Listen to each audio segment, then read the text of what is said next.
आज आपल्याकडे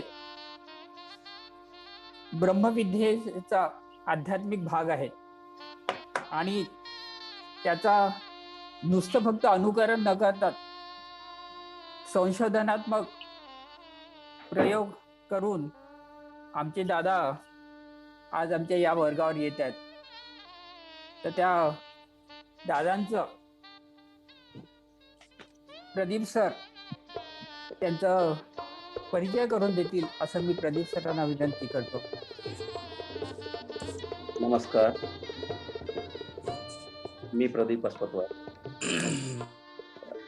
काही दादासाहेब चिटकुले योग वर्ग, बामणे कुणबी समाज ज्ञाती बांधव आणि ॲक्टिव्ह कार्यकर्ते डॉक्टर ठावकर साहेब, देवराव मते आणि इतर कार्यकर्त्यांचं मी अभिनंदन करतो. त्यांनी हे ज्ञानदानाचा कार्यक्रम अविरतपणे गेल्या 1 वर्षभरापासून चालू आहे, ज्याचा 28 तारखेला पूर्ण होणार आहे, त्याच्यानंतरही चालू राहील.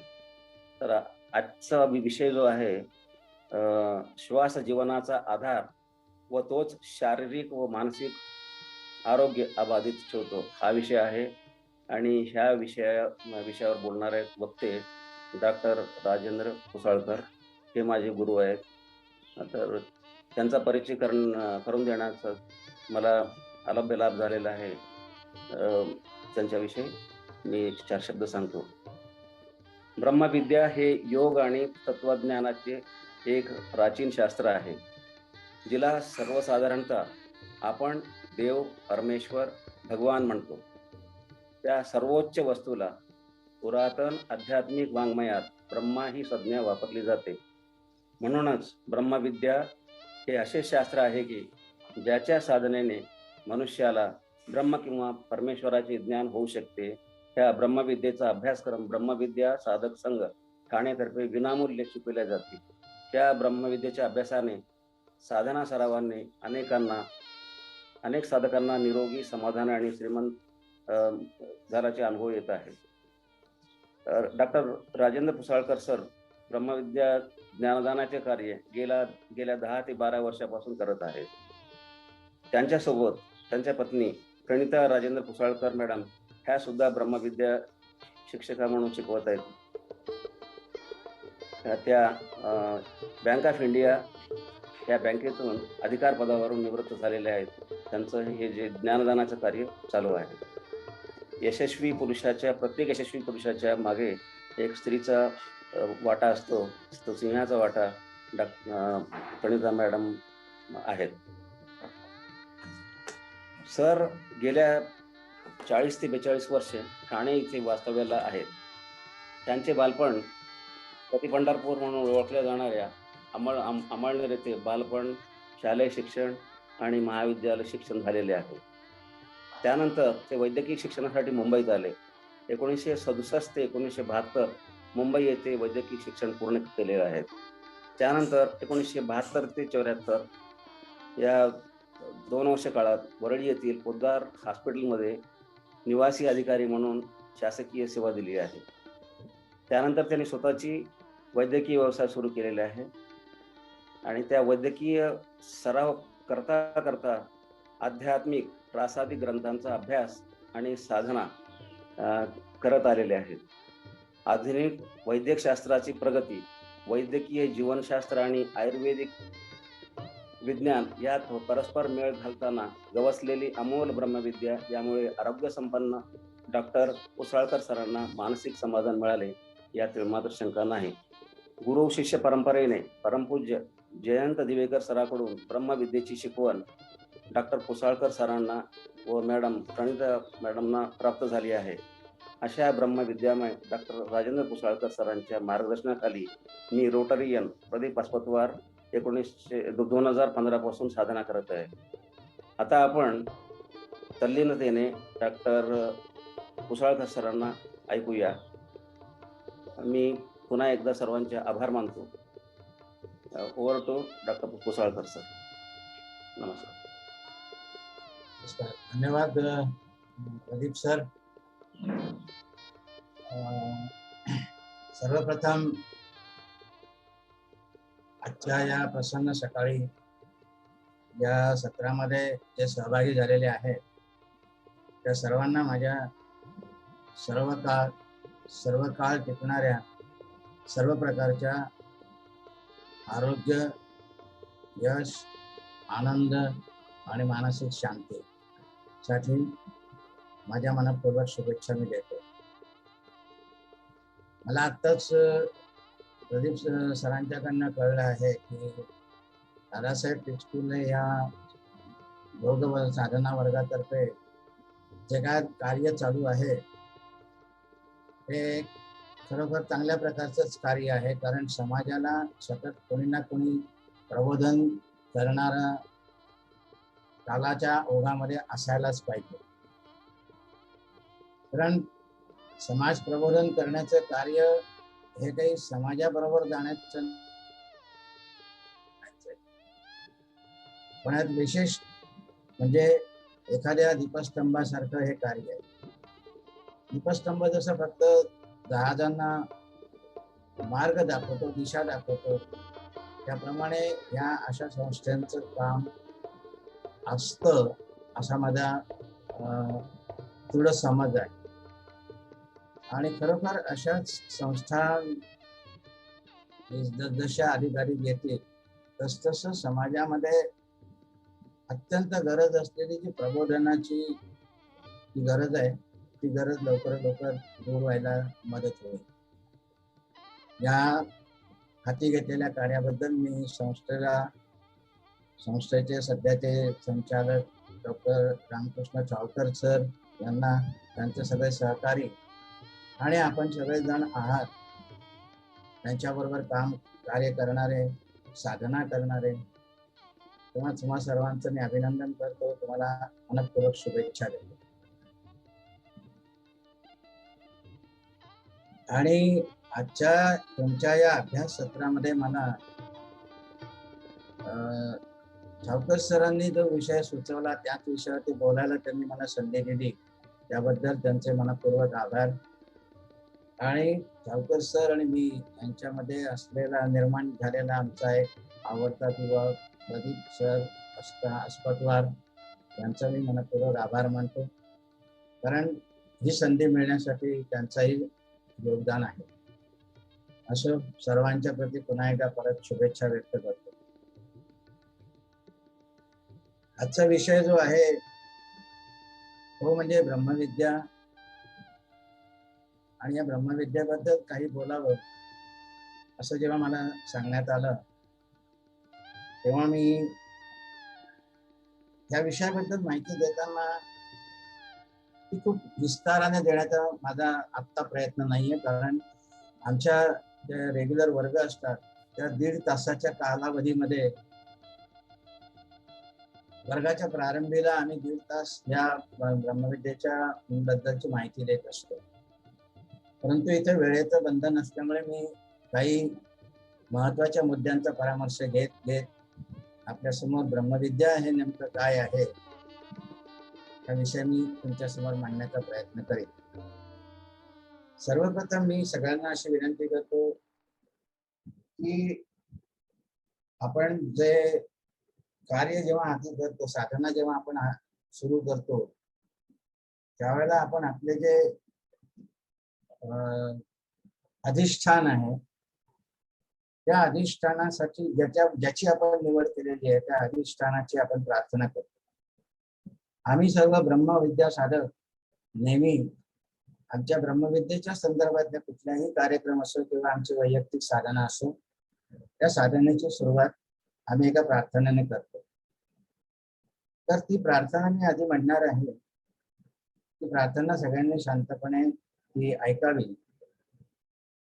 आणि त्यासाठी आपण जसे बसले आहात तसेच प्रार्थनेच्या पवित्र्यामध्ये बसा.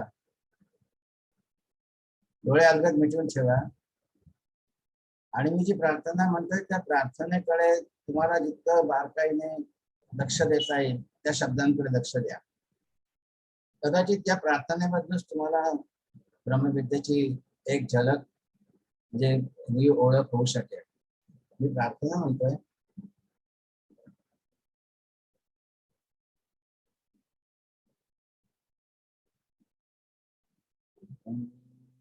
विद्या नमस्कृत्य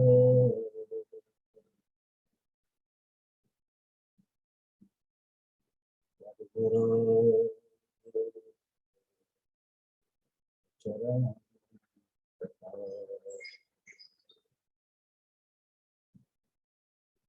ज्ञान प्राप्त प्रस्थान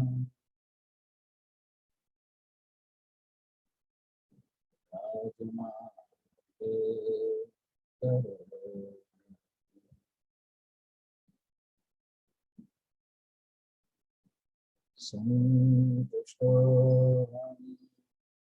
कृतज्ञोऽहं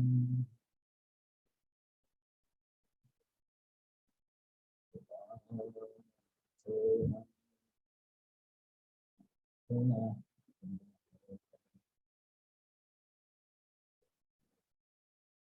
प्राणनाद तेजो भूतान्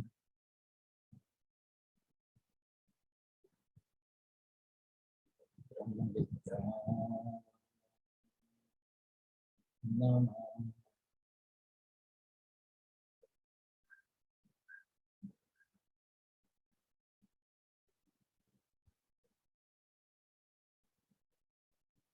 पुन्हा एकदा सर्वांना नमस्कार.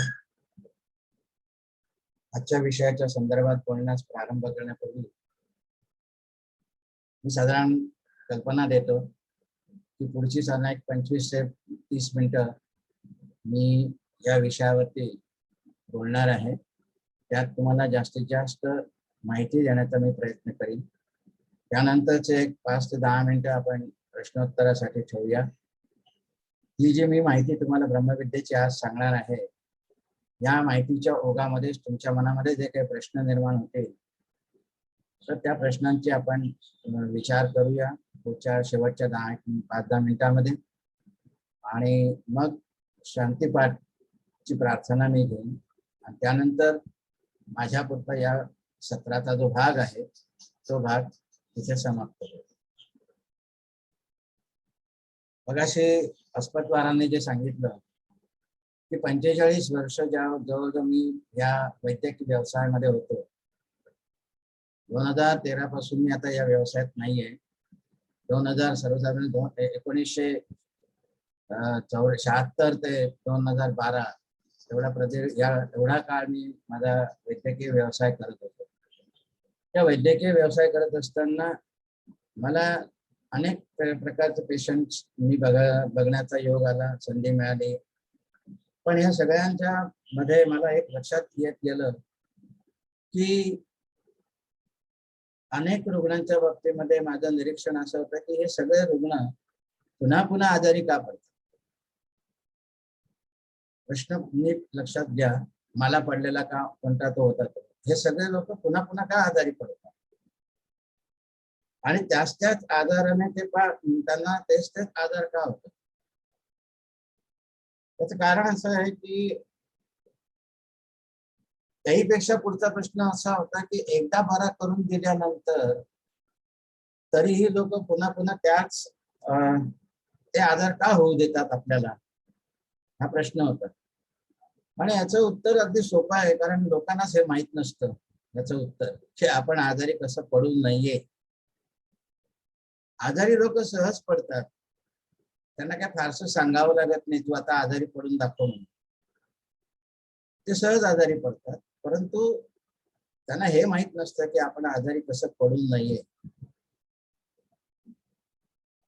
त्याचप्रमाणे माझे महाविद्यालयीन जे शिक्षण चालू होतं, वैद्यकीय शिक्षण चालू होतं, त्याच वेळेला माझा आध्यात्मिक अभ्यासाचा पण व्यासंग चालू होता. आणि या आध्यात्मिक व्यासंगाचा सगळ्यात महत्वाचा जो आधार होता तो म्हणजे आध्यात्मिक वाङ्मय. त्यातला मुख्य आधार होता काही महत्वाची उपनिषद आहेत. त्या उपनिषदांबरोबर गीता, भगवद्गीता, गीता रहस्य हा लोकमान्य टिळकांचा ग्रंथ. आणि त्या गीतेवरती किंवा उपनिषदांवरती शंकराचार्यांसारख्या विद्वानांनी जे काही भाष्य केलं होतं त्याचं वाचन.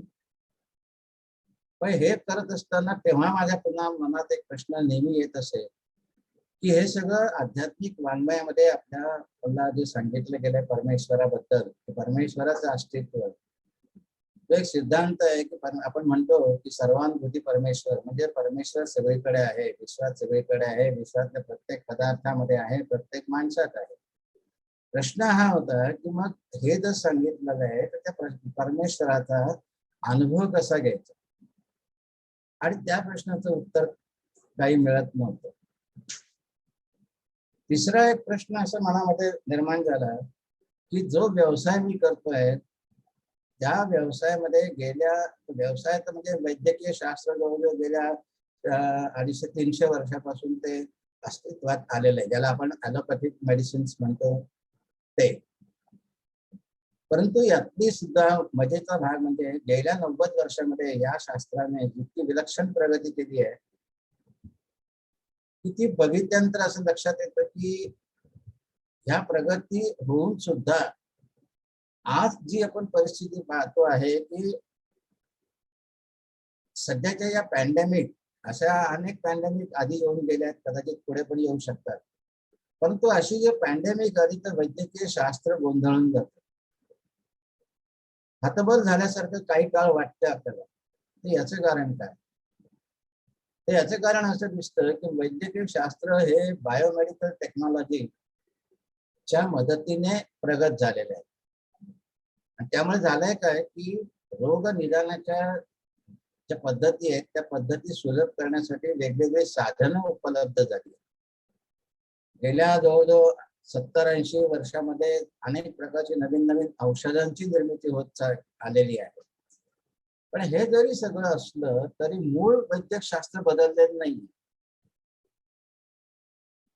रुग्णाची योग्य ती म्हणजे निरीक्षण, रोगाचं योग्य ते निदान आणि योग्य प्रकारची चिकित्सा, याबरोबर रुग्णासाठी त्याच्या आजारापासूनची मुक्तता हे उद्दिष्ट, यात काही बदल झाले नाही.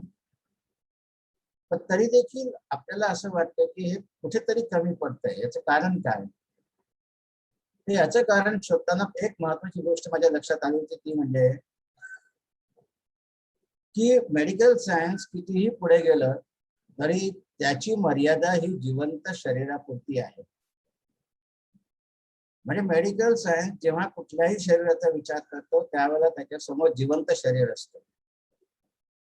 आता मूलभूत प्रश्न हा आहे की आपल्या समोर असलेलं शरीर हे जिवंत का आहे, याचं उत्तर मात्र मेडिकल सायन्सला नेमकेपणाने सांगता आलेलं नाही. अजूनही ते सांगता आलेलं नाही.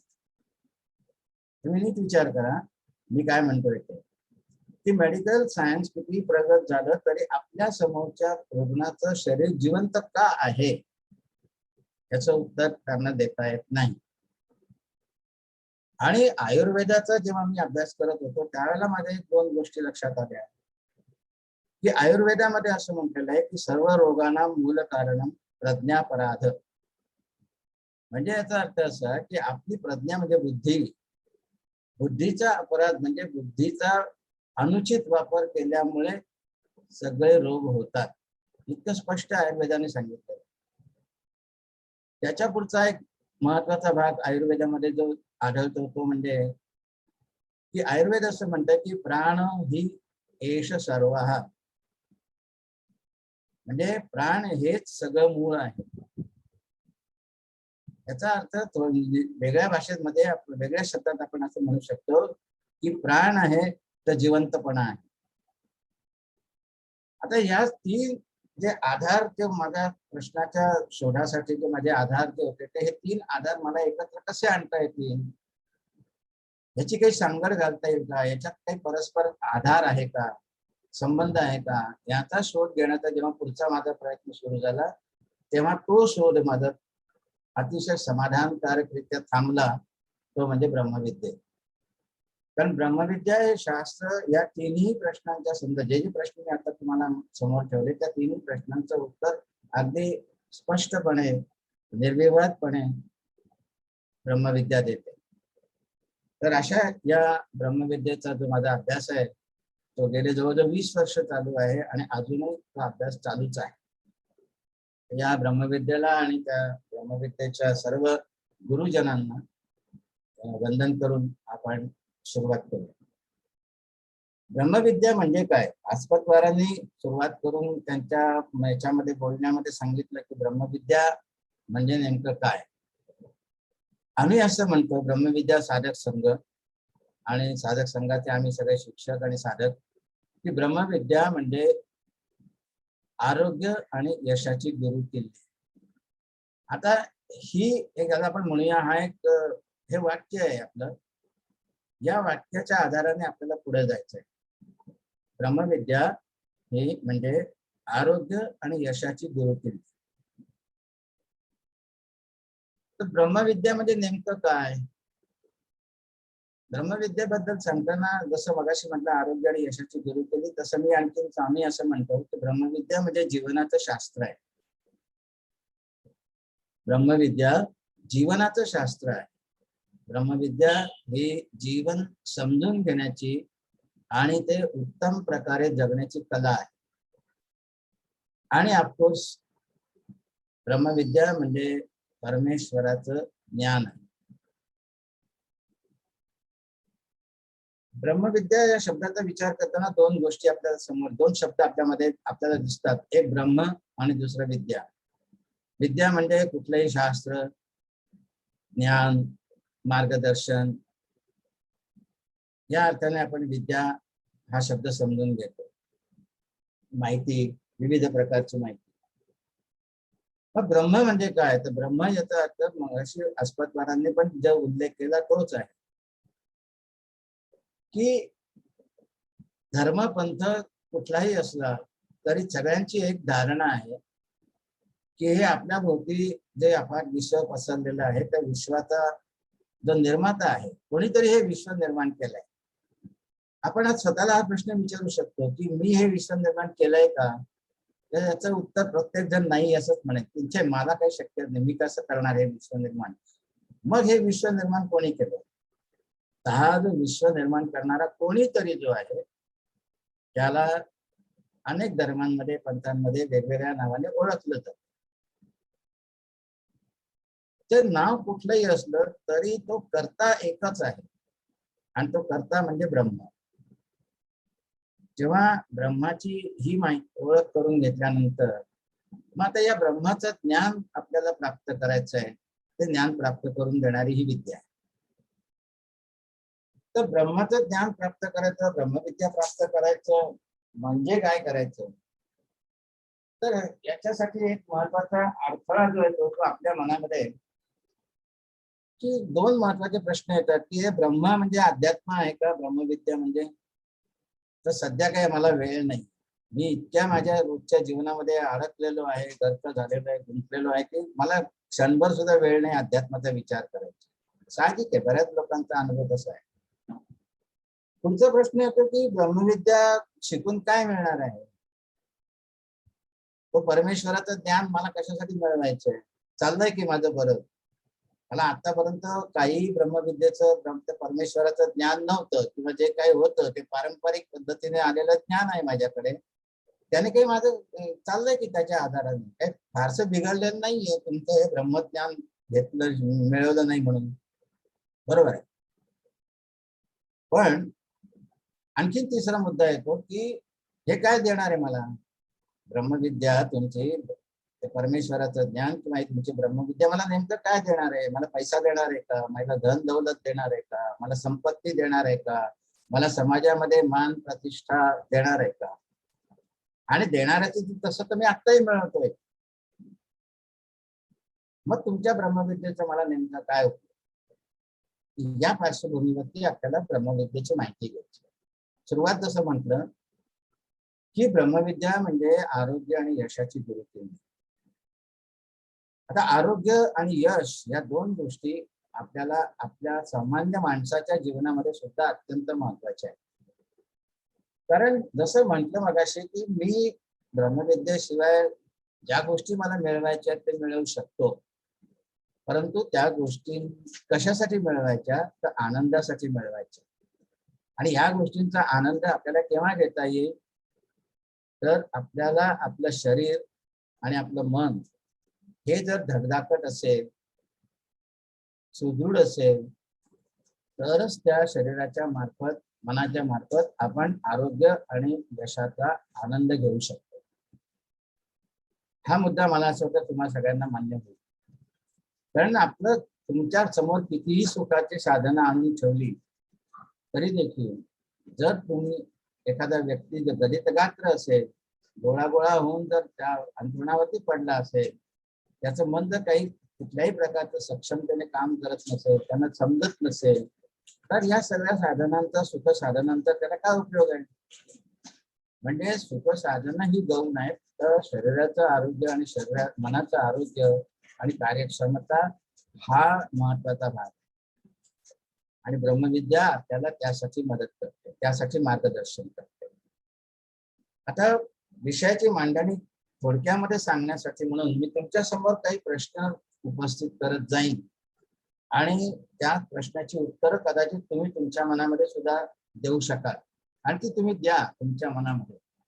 मग तुमच्या मनामध्ये या सगळ्या प्रश्नोत्तरांमधूनच ही ब्रह्मविद्येची माहिती तुमच्यासाठी अतिशय उत्तम प्रकारे तुम्ही ती प्राप्त करू शकाल. पहिला प्रश्न असा आहे की आपण असा विचार करूया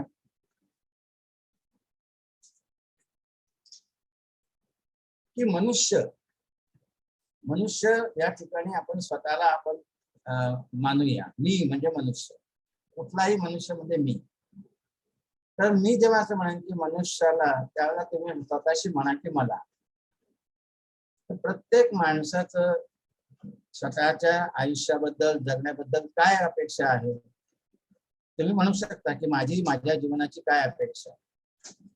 अपेक्षा अगदी साधी एका शब्दात सांगायचं म्हणजे सुखी जीवन. प्रत्येक माणसाला त्याचं जीवन हे सुखी असावं असंच वाटत असतं आणि याला कोणीही विरोध करत नाही, करूच शकत नाही. कोणी असं म्हणणार नाही की मला सुखी आयुष्य नाही मिळालं तरी चालेल, मी दुःखी राहिलो तरी चालेल, असं कोणाचीच अपेक्षा नसते. प्रत्येकाला त्याचं आयुष्य सुखी हवं असतं, जीवन त्याचं सुखी समाधानाने जगायचं असतं. आता सुखात समाधानाची व्याख्या ही प्रत्येकाची वेगवेगळी आहे.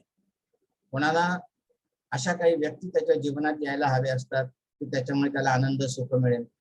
कोणाला काही त्याच्या याच्यामध्ये नोकरी व्यवसायामध्ये त्याला प्रगती हवी असते. अनेक गोष्टी असू शकतात प्रत्येकाच्या. तो मुद्दा नाही.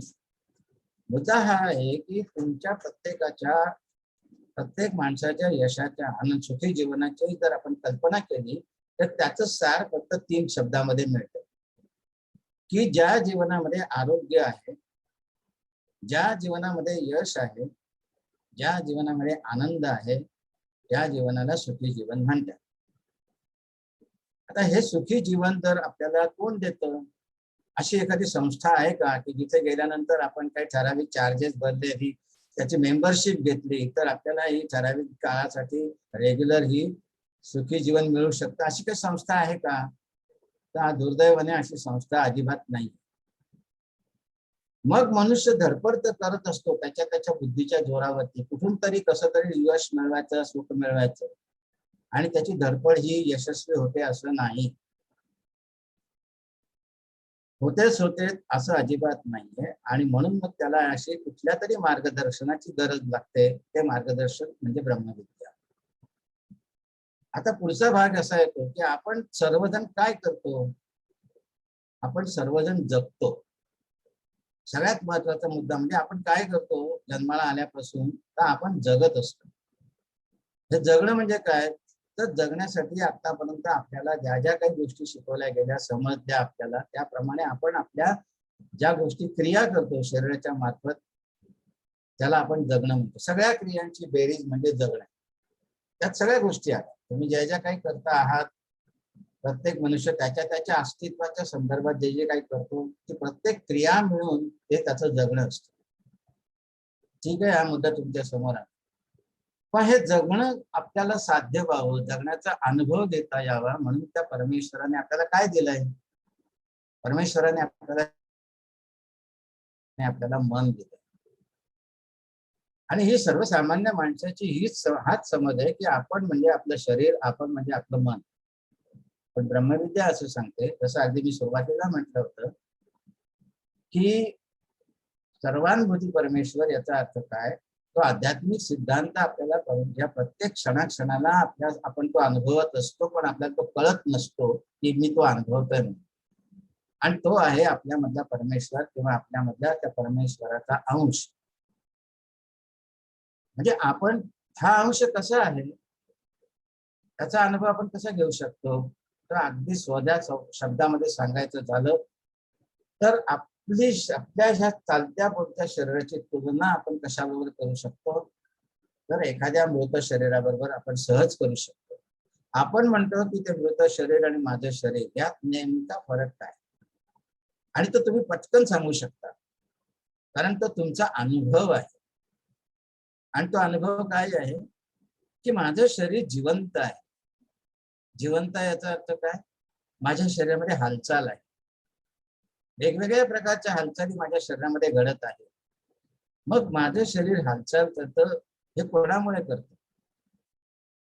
लक्षात घ्या, विज्ञान असं सांगतं, फिजिक्स असं सांगतं की जेव्हा एखाद्या ठिकाणी जर हालचाल असेल एखाद्या पदार्थामध्ये, तर त्या पदार्थामध्ये हालचाल निर्माण होण्यासाठी कशाची आवश्यकता आहे, तर त्या पदार्थावरती कोणीतरी कुठला तरी फोर्स, शक्ती ही कार्य करत असली पाहिजे. त्या शक्तीशिवाय त्या पदार्थाची हालचाल होणार नाही. आणि ह्याच विज्ञानाचा आधार घेऊन आपण ब्रह्मविद्येच्या संदर्भात सुद्धा असं म्हणू शकतो की ज्या अर्थी माझ्या या शरीर पदार्थामध्ये हालचाल आहे, त्या अर्थी माझ्या या शरीरामध्ये कोणीतरी कुठली तरी एक शक्ती कार्य करत असली पाहिजे. आणि ती शक्ती म्हणजेच त्याला आपण चैतन्य म्हणतो, चेतना म्हणतो, प्राणशक्ती म्हणतो किंवा प्राण म्हणतो, ती ही चेतन शक्ती. ज्या वेळेला आपलं शरीर अशा अवस्थेमध्ये जातं की त्या वेळेला त्या चेतना शक्तीला, चैतन्याला असं वाटतं की आता फारसं काही या शरीरामध्ये हालचाल करायला वाव नाही. मी नीट काय म्हणतो ते नीट लक्षात घ्या. ज्या वेळेला आपल्या शरीरामध्ये अशी परिस्थिती निर्माण होते की त्यामुळे त्या चेतना शक्तीला, चैतन्याला असं वाटतं की आता मला या शरीरामध्ये फारशी हालचाल करायला वाव नाही, त्यावेळेला काय होतं, त्यावेळेला ती चेतना शक्ती शरीर सोडून दुसऱ्या शरीराच्या शोधात जाते. आणि मग ती उरलेल्या शरीराची स्थिती काय आहे, कशी असते ते आपल्या सगळ्यांना माहिती आहे. मुद्दा हा आहे की असं शरीर या स्थितीपर्यंत का पोचतं. याचं कारण असं आहे की जी चेतना शक्ती, जे चैतन्य परमेश्वराने आपल्याला दिले, तो स्वतः चैतन्य स्वरूपामध्ये आपल्या शरीरामध्ये आहे. तर आपली माणसाची जबाबदारी होती आहे की त्याने त्याचं शरीर सुदृढ ठेवलं पाहिजे, सशक्त ठेवलं पाहिजे, धडधाकट ठेवलं पाहिजे. पण मगाशी जेव्हा मी म्हणत होतो सुरुवातीला, ते आयुर्वेद जे म्हणते की प्रज्ञापराध, म्हणजे त्याची बुद्धिभ्रष्ट जेव्हा होते, बुद्धी काम करेन असे होते, त्यावेळेला त्याला हे अजिबात कळत नाही की शरीर कसं धडधाकट ठेवायचं. आणि मग ही सगळी परिस्थिती ओढवते आणि त्याचा परिणाम आपल्याला भोगावा लागतो. पण ब्रह्मविद्या आपल्याला असं सांगते की मनुष्य हा काही केवळ शरीर, आणि मनुष्य म्हणजे त्याचं शरीर आणि मन नाहीये. मनुष्य म्हणजे शरीर, मन आणि त्याच्या आत असलेला तो परमेश्वराचा अंश. अशा 3 पातळीवरती प्रत्येक मनुष्य जगत असतो. हा मुद्दा आधारासाठी लक्षात घ्या. आणि आता आपण पुढच्या काही मुद्द्यांकडे जाऊया. मग शरीराचा आपण जेव्हा विचार करतो तेव्हा आपल्या असं लक्षात येतं की आपलं शरीर सुदृढ आहे, सशक्त आहे, ते हालचाल करतं. मग त्या हालचाल करण्यासाठी लागणारी शक्ती कोणती, ही कुठून येते? तर ह्यासाठी आपल्या शरीराला दिलेलं आहे साधन, ते म्हणजे श्वास. आपण पाणी घेतलं नाही तरी चालतं, आपण अन्न घेतलं नाही तरी चालतं, आपण काम नाही केलं तरी चालतं, आपण खेळलो नाही तरी चालतं, आपण मनोरंजन नाही केलं तरी चालतं, पण आपण श्वास नाही घेतला तर अजिबात चालत नाही. म्हणजेच काय की श्वास ही आपली मूलभूत क्रिया आहे. मी गरज नाही म्हणत आहे, श्वास ही आपली गरज नाहीये. श्वास ही माणसाच्या शरीराची मूलभूत क्रिया आहे. ती क्रिया झाल्याशिवाय पुढची कुठल्याही क्रिया होऊ शकत नाही. तेव्हा सगळ्या क्रिया, जगण्यासाठीच्या सगळ्या क्रिया होण्यासाठी मूलभूत श्वास ही क्रिया चालू असली पाहिजे. आणि मग हा श्वास ही हालचालच आहे. तुम्ही बघता की श्वास आत येतो, श्वास बाहेर जातो. आत आलेल्या श्वासाने आपली जी फुफ्फुस आहेत ते प्रसरण पावतात, उच्छ्वास होताना ते आकुंचन पावतात. हे सगळं जे काही घडत असतं त्याच्या अनुषंगाने आपल्या शरीरातल्या सगळ्या हालचाली, तर ह्या हालचालींना लागणारी जी शक्ती आहे ती आपल्या श्वासामार्फत आपल्या शरीरामध्ये येते. ही शक्ती कोणती, तिला मगाशी म्हटलं त्याप्रमाणे आपण तिला प्राणशक्ती असं म्हणतो. माझ्या एका प्रश्नाचं तुम्ही सहज उत्तर देऊ शकता का? मी तुम्हाला असा प्रश्न विचारतो की आपल्याला जेवण खाण करण्यासाठी एक तोंड दिलेलं आहे, पण श्वास घेण्यासाठी आपल्याला 2 नाकपुड्या का दिल्या? कदाचित तुम्ही योग साधना करत आहात, योगाचा अभ्यास करत आहात, तुम्हाला याचं उत्तर माहित असेल. सर्वसामान्य लोकांना याचं उत्तर माहित नाही. प्राणशक्ती ही आपल्या शरीराभोवती या विश्वामध्ये अपरंपार अशी पसरलेली आहे. प्राणशक्तीचा आपण जेव्हा विचार करतो तेव्हा त्याची तुलना आपण इलेक्ट्रिसिटी किंवा अणुशक्ती बरोबर करू शकतो. म्हणजे असं की इलेक्ट्रिसिटी आपल्याला दिसत नाही, अणुशक्ती आपल्याला दिसत नाही, आपण या दोन्ही शक्ती हाताळू शकत नाही, या दाखवू शकत नाही, पण त्यांचं अस्तित्व आपण कशाच्या आधारावरती मान्य करतो? त्यांचा जो परिणाम आपण अनुभवतो त्या परिणामाच्या माध्यमातून आपण त्यांचं अस्तित्व मान्य करतो. आणि मग आपल्याला असं लक्षात येतं की प्राणशक्ती सुद्धा नेमकी अशीच आहे. ज्याप्रमाणे अणुशक्तीमध्ये 2 भार असतात, पॉझिटिव्ह इलेक्ट्रॉन्स आणि पॉझिट्रॉन, तर त्याचप्रमाणे इलेक्ट्रिसिटीमध्ये 2 भाग असतात, एक धन भाग आणि ऋण भाग, पॉझिटिव्ह चार्ज आणि निगेटिव्ह चार्ज. तसंच प्राणशक्तीचे पुन्हा 2 भाग आहेत, त्याला आपण प्राणशक्तीचा धन भाग आणि प्राणशक्तीचा ऋण भाग असं म्हणू शकतो. आणि हे दोन्ही भाग स्वतंत्रपणे आपल्या शरीराच्या आत जाण्यासाठी म्हणून आपल्याला त्या 2 नाकपुड्या आहेत. उजव्या नाकपुडीच्या पाशी आपली पिंगला नाडी सुरू होते, त्या पिंगला नाडीतून प्राणशक्तीचा धन भाग जातो, आपल्या शरीरामध्ये येतो. आणि इडा नाडीतून, डाव्या बाजूच्या नाकपुडीतून इडा नाडीतून त्याच प्राणशक्तीचा ऋण भाग जातो. हे दोन्ही भाग जेव्हा वेगळ्या मार्गाने आपल्या मज्जारज्जूच्या पायथ्याशी येतात, त्या ठिकाणी मूलाधार चक्र आहे, त्या मूलाधार चक्रामध्ये पुन्हा हे दोन्ही भाग एकत्र येतात आणि ती पुन्हा आपलं प्राणशक्ती हे स्वरूप धारण करते आणि मज्जारज्जूच्या मध्ये असलेल्या सुषुम्ना नाडीतून ती वर वर वर मेंदूच्या दिशेने जाते. आता हे योगाच्या अभ्यासामध्ये तुम्ही शिकला असालच, मी त्यावर जास्त भर देत. मुद्दा मला एवढाच सांगायचं आहे की हे जे 2 धन आणि ऋण भागांनी असलेली प्राणशक्ती जेव्हा आपल्या शरीरामध्ये येते, तिचं काय होतं, ती काय करते? तर आपल्या शरीराचा जेव्हा आपण विचार करतो तेव्हा आपलं शरीर म्हणजे आपल्याला वाटतं तसं नाहीये, तर ते एकावरती 18 शून्य इतक्या पेशी आपल्या शरीरामध्ये आहेत. विचार करा, ही संख्या मांडा, एक आकडा लिहा आणि त्याच्या पुढे 18 वेळा शून्य लिहा. ही संख्या जेवढी होईल इतक्या पेशी आपल्या शरीरामध्ये आहेत. आणि महत्वाचा भाग म्हणजे यातली प्रत्येक पेशी स्वतंत्रपणे जगत असते. ब्रह्मविद्या असं सांगते की यातली प्रत्येक पेशी स्वतंत्रपणे जगत असते आणि याला आधुनिक वैद्यक विज्ञान बायोलॉजी पूर्णपणे सहमत आहे. आपल्या शरीरातील प्रत्येक पेशी स्वतंत्रपणे जगते.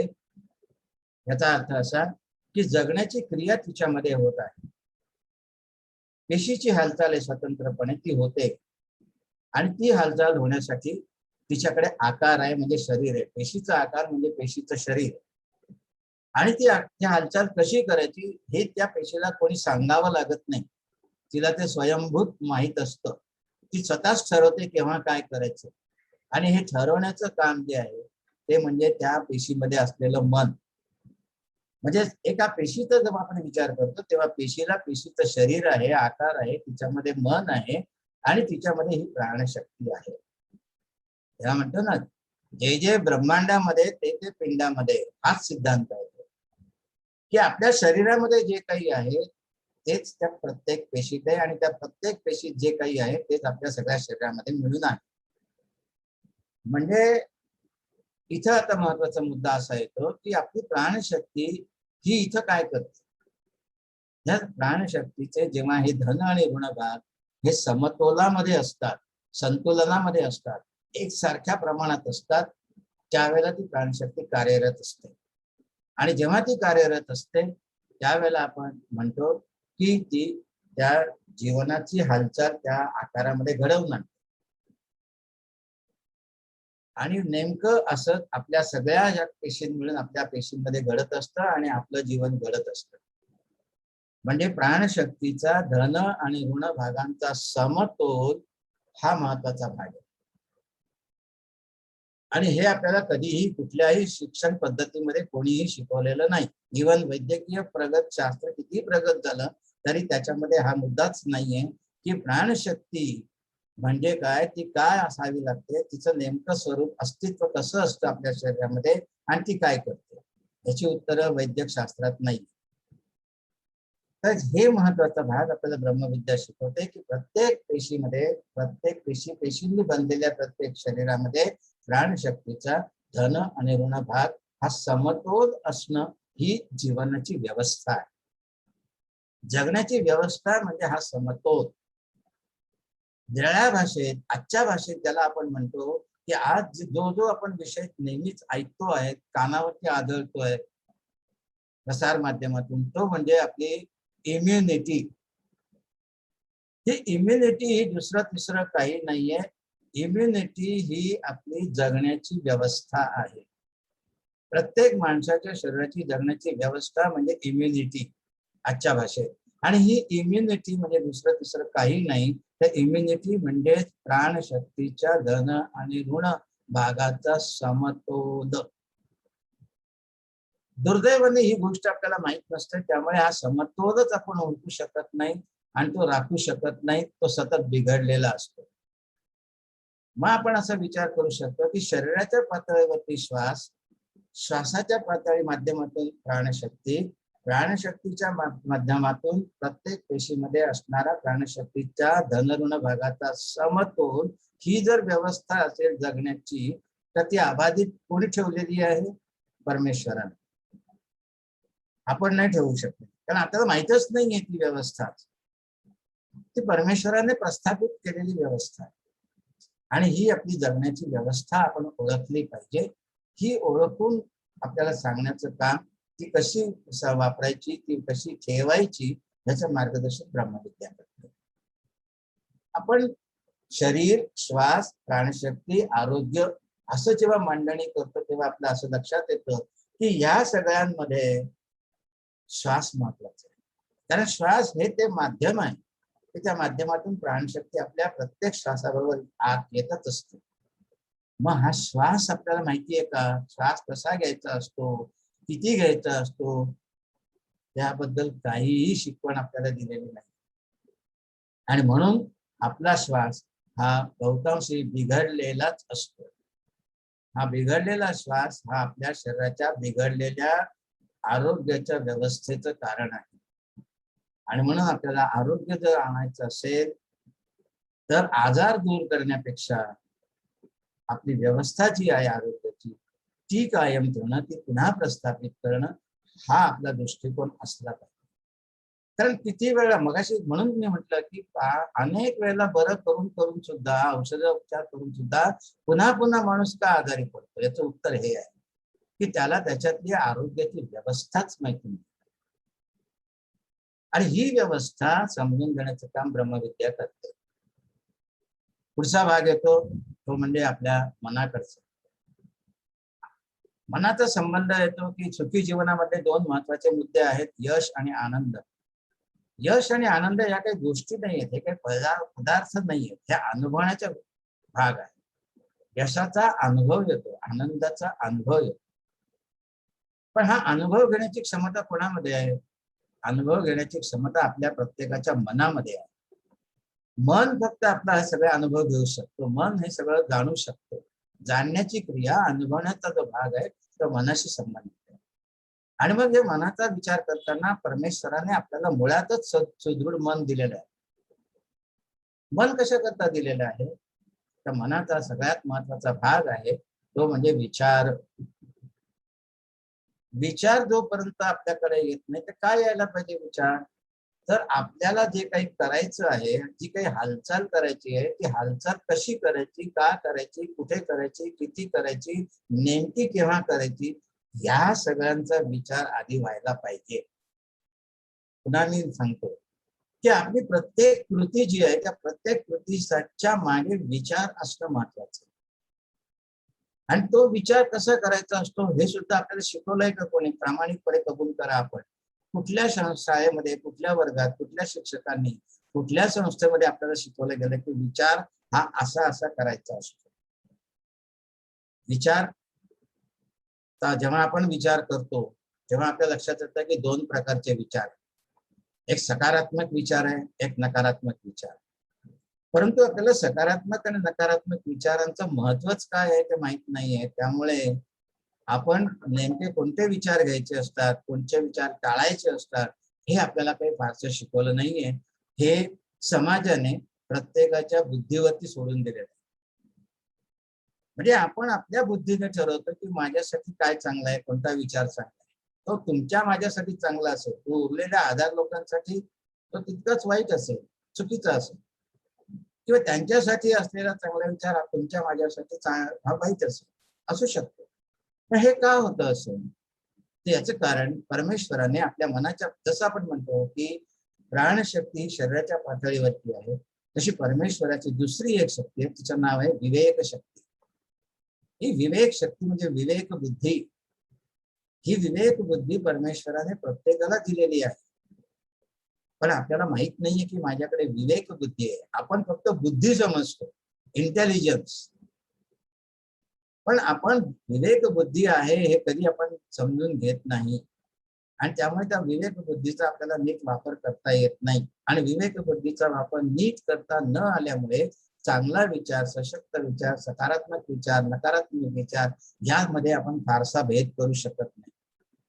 सर्वसामान्य माणसांच्या जीवनाची जर स्थिती बघितली तर आपल्या असं लक्षात येतं की त्यांच्या जीवनाचं जी दशा आपण म्हणूया, ती दशा बघितल्यानंतर असं लक्षात येतं की त्याला एकमेव कारण म्हणजे त्याच्या मनामध्ये असलेले नकारात्मक विचार.